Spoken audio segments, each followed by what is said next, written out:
ఒక చిన్న ఎక్సర్సైజ్ తో దాదాపుగా మీ షుగర్ లెవెల్స్ ని కంట్రోల్ చేసేసుకోవచ్చు. అదేంటో ఈ వీడియోలో చూద్దాం. Hi, this is doctor Srikari, homeopathy physician.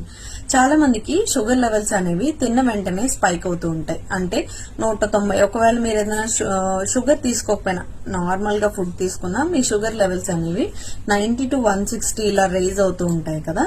కానీ మీరు తిన్న వెంటనే ఈ ఎక్సర్సైజ్ చేసి గమనించుకోండి, మీ షుగర్ లెవెల్స్ అయితే స్పైక్ అవ్వు. ఆ ఎక్సర్సైజ్ కాఫ్ రైజర్స్ అని అంటాం. మీరు ఎక్కడైనా కూర్చున్నా సరే లేదంటే నిలబడినా సరే ఈ విధంగా కాఫ్ రైజర్స్ అయితే చేస్తూ ఉండాలి. అది ఒక సెకండ్ కి ఒక పంప్ లాగా చేస్తూ ఉండాలి.